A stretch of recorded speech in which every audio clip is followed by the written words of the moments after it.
नमस्कार, मैं हूं अर्जिता मिश्रा और आप देख रहे हैं इंडिया पब्लिक खबर। वक्त हो चला है स्पेशल बुलेटिन का, जिसमें हम आपको रूबरू कराते हैं देश और दुनिया की तमाम बड़ी खबरों से विस्तार से। तो चलिए बिना किसी देरी के शुरू करते हैं खबरों का सिलसिला। पीएम नरेंद्र मोदी ने आज कहा कि प्रौद्योगिकी के इस्तेमाल से भारत को 2047 तक विकसित राष्ट्र बनाने का लक्ष्य हासिल करने में मदद मिलेगी। उन्होंने कहा कि भारत बड़े स्तर पर एक आधुनिक डिजिटल बुनियादी ढांचा तैयार कर रहा है और ये सुनिश्चित कर रहा है कि डिजिटल क्रांति का लाभ सभी तक पहुंचे। मोदी ने आम बजट के बाद आयोजित हो रहे वेबिनार की श्रृंखला में क्षमताओं का दोहन, प्रौद्योगिकी के इस्तेमाल से जीवन सुगमता विषय पर कहा कि सरकार छोटे व्यवसायों के लिए अनुपालन लागत कम करना चाहती है। उन्होंने उद्योग से ऐसे अनुपालनों की एक सूची तैयार करने को कहा जिन्हें खत्म किया जा सकता है। 21वीं सदी का बदलता हुआ भारत अपने नागरिकों को टेक्नोलॉजी की ताकत से लगातार नागरिकों को एम्पावर कर रहा है। बीते वर्षों में हमारी सरकार के हर बजट में टेक्नोलॉजी की मदद से देशवासियों की ईज ऑफ लिविंग बढ़ाने पर जोर दिया गया है। इस बार के बजट में भी टेक्नोलॉजी, लेकिन साथ साथ ह्यूमन टच को प्राथमिकता, ये हमारा प्रयास हुआ रहा है। साथियों, एक जमाना था जब हमारे देश में सरकार की प्राथमिकताओं में बहुत ज्यादा विरोधाभास नजर आता था। समाज का एक वर्ग ऐसा था जो चाहता था कि उनके जीवन में हर कदम पर सरकार का कोई न कोई इंटरवेंशन हो, सरकार का प्रभाव हो, यानी सरकार उनके लिए कुछ न कुछ करे। लेकिन पहले की सरकारों के समय इस वर्ग ने हमेशा अभाव ही महसूस किया। अभाव में जिंदगी जूझने में ही निकल जाती थी। वहीं अमेरिका के राष्ट्रपति जो बाइडेन के प्रशासन ने सोमवार को कहा कि भारत अमेरिका का एक वैश्विक रणनीतिक साझेदार है। ये बयान ऐसे वक्त आया है जब अमेरिका के विदेश मंत्री एंटनी ब्लिंकन G20 विदेश मंत्रियों की बैठक समेत कई प्रमुख सम्मेलनों में शामिल होने के लिए भारत के लिए रवाना हो गए हैं। ब्लिंकन क्वाड मंत्री स्तरीय बैठक में भी शामिल होंगे और विदेश मंत्री एस जयशंकर के साथ द्विपक्षीय वार्ता करेंगे। विदेश मंत्रालय के प्रवक्ता नेड प्राइस ने अपने दैनिक संवाददाता सम्मेलन में कहा कि भारत हमारा वैश्विक रणनीतिक साझेदार है। भारत के साथ हमारे व्यापक और गहरे संबंध हैं। द्विपक्षीय संबंधों और G20 से इतर बहुपक्षीय संबंधों को लेकर भी कई फैसले किए जाएंगे। I don't want to go too far into this because the Secretary has a couple stops before he gets to India. He'll also have an opportunity to address all of this before he gets to India and from the ground in New Delhi. But India is a global strategic partner of ours. We have a wide, broad, deep relationship with India. There will be a lot on the agenda in the bilateral relationship and in the multilateral engagements he takes part in on the margins of the G20. इस बीच तेलंगाना में होने वाले विधानसभा चुनाव की तैयारी भाजपा ने अभी से शुरू कर दी है। पार्टी के दिग्गज नेता तेलंगाना चुनाव में जीत हासिल करने का प्लान बना रहे हैं। चुनाव के सिलसिले में मंगलवार को भाजपा अध्यक्ष जेपी नड्डा के आवास पर बैठक बुलाई गई। यहां चुनाव की रणनीति को लेकर चर्चा हुई। नड्डा के आवास पर मंगलवार को विधानसभा चुनाव से पहले रणनीति और आगे के कार्यक्रमों की योजना को लेकर चर्चा हुई। इस बैठक में तेलंगाना भाजपा के नेता भी शामिल हुए। इसके अलावा केंद्रीय गृह मंत्री अमित शाह भी बैठक में मौजूद रहे। बैठक में तेलंगाना भाजपा अध्यक्ष बंदी संजय भी थे।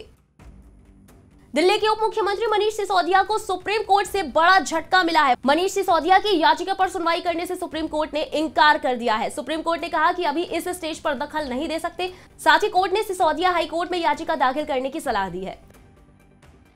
उधर इलेक्ट्रॉनिक्स और आईटी मंत्री अश्विनी वैष्णव ने मंगलवार को बीएसएनएल को लेकर बड़ा बयान दिया। उन्होंने कहा कि भारत संचार निगम लिमिटेड के स्वदेशी 4G 5G नेटवर्क की स्थापना में कोई देरी नहीं हुई है। वैष्णव ने कहा कि ये एक जटिल प्रक्रिया है जिसमें समय लगता है, लेकिन अब ये प्रक्रिया कल शुरू हो गई है। उन्होंने चंडीगढ़ में मेड इन इंडिया और डिजाइन इन इंडिया ई-नोड बी की स्थापना की घोषणा भी की। वैष्णव ने आगे कहा कि भारत दूरसंचार उपकरणों के अग्रणी निर्माता और निर्यातक के रूप में उभरा है। उन्होंने कहा कि आने वाले वर्षों में भारत का मोबाइल निर्यात $10 अरब हो जाएगा। वैष्णव ने आगे कहा कि वैश्विक कंपनियां देश के दूरसंचार क्षेत्र में निवेश करना चाहती हैं। मेक इन इंडिया जब प्रधानमंत्री जी ने लॉन्च किया था 2015 में, व्हाटएवर पीपल यूज्ड टू से, पीएम साहब का कन्विक्शन एकदम क्लियर था। पीएम साहब का इस पॉइंट पे फोकस एकदम स्पष्ट था और आज उसके रिजल्ट आप देख रहे हो। 10 साल पहले हिंदुस्तान में जितने मोबाइल फोन्स यूज होते थे उसका 99% इंपोर्ट होता था। आज जितने मोबाइल फोन आप सबके पास है, सब यूज कर रहे हो, 99% मेक इन इंडिया है। उधर पूर्वी दिल्ली से बीजेपी के सांसद और पूर्व क्रिकेटर गौतम गंभीर ने दिल्ली के उप मुख्यमंत्री मनीष सिसोदिया की गिरफ्तारी पर तंज कसा है और सीबीआई की कार्रवाई को बिल्कुल सही ठहराया है। गौतम गंभीर ने कहा कि जो गली गली में ठेके खोल रहे थे, अगर इतनी साफ छवि है तो लीकर पॉलिसी को वापस क्यों नहीं लिया। इस सवाल का आम आदमी पार्टी आज तक जवाब नहीं दे पाई। उन्होंने कहा कि दिल्ली की जनता को लिकर पॉलिसी पर जवाब चाहिए। गौतम गंभीर ने आम आदमी पार्टी पर आरोप लगाते हुए कहा कि दिल्ली इनके लिए दुधारू गाय यानी मिल्किंग काऊ है। अभी एक दिन पहले ही गौतम गंभीर ने सिसोदिया की गिरफ्तारी पर शायराना अंदाज में एक लाइन ट्वीट की थी, गुनाह करके कहां जाओगे गालिब, ये जमी ये आसमां सब आपका ही तो है। गंभीर का ये ट्वीट अब तक 14 लाख से भी ज्यादा लोगों ने देखा है। गली गली में ठेके खोल रहे थे, एक नया स्कूल नहीं खोला, एक नया हॉस्पिटल नहीं खोला। जब हमारी पार्टी का हर एक कार्यकर्ता ज़मीन पे आके लड़ाई लड़ रहा था, जब मंदिरों के पास, गुरुद्वारों के पास, हर गली में जब महिलाएं प्रदर्शन कर रही थी, तब ये नहीं याद आई थी जब लिकर पॉलिसी को वापस लिया गया था, जब 5% से बढ़ा के 12% कमीशन करी गई थी और इतने साफ सुथरे थे, इतनी साफ छवि है, तो फिर ये लिकर पॉलिसी को वापस क्यों लिया गया। बात होती है लिकर की, आप बात करते हैं शिक्षा की, सिर्फ इसको डाइवर्ट करने के लिए। एक इनका सीएम ने एक जवाब दिए लिकर पॉलिसी के ऊपर, बाहर आके जवाब क्यों नहीं देते। अगर इतने ही साफ सुथरे हैं इनके डिप्टी सीएम, तो आके जवाब देना लिकर पॉलिसी पे। हम बात कर रहे हैं लिकर की, बात कर रहे हैं एजुकेशन की, और एजुकेशन की भी अगर आप बात करो तो क्या किया एजुकेशन में ये तो बताइए। तो मेरा मानना है कि जो भी सीबीआई कर रही है वो बिल्कुल ठीक कर रही है। रुक करते अगली खबर की तरफ। प्रयागराज की चर्चित उमेश पाल हत्याकांड में मीडिया से बात करते हुए उप मुख्यमंत्री ब्रजेश पाठक ने कहा कि उमेश पाल हत्याकांड की जांच की जा रही है, अपराधियों को ऐसी कड़ी से कड़ी सजा मिलेगी। मामले को हम लोग फास्ट ट्रैक कोर्ट में भी लेकर जाएंगे, जल्द से जल्द कोर्ट से अपराधियों को सजा दिलाएंगे। एक सवाल के जवाब में डिप्टी सीएम ने कहा कि उत्तर प्रदेश की पहचान अब बदल चुकी है। हम प्रतिबद्धता फिर दोहराते हैं, हम अपराधियों के खिलाफ जीरो टॉलरेंस की नीति अपना रहे हैं। हम कानून का राज और मजबूत करेंगे और प्रयागराज वाली घटना में कोई भी दोषी बचेगा नहीं, सबके खिलाफ कड़ी से कड़ी कार्रवाई होगी और हम प्रतिबद्धता दोहराते हुए कानून का कड़ाई से पालन कराएंगे। पिछले दिनों उत्तर प्रदेश में उमेश पाल हत्याकांड को लेकर राजनीतिक माहौल गर्मागर्म है। इस कड़ी में हत्याकांड का मुख्य साजिशकर्ता सदाकत खान का समाजवादी पार्टी के राष्ट्रीय अध्यक्ष अखिलेश यादव के साथ फोटो वायरल हो रहा है।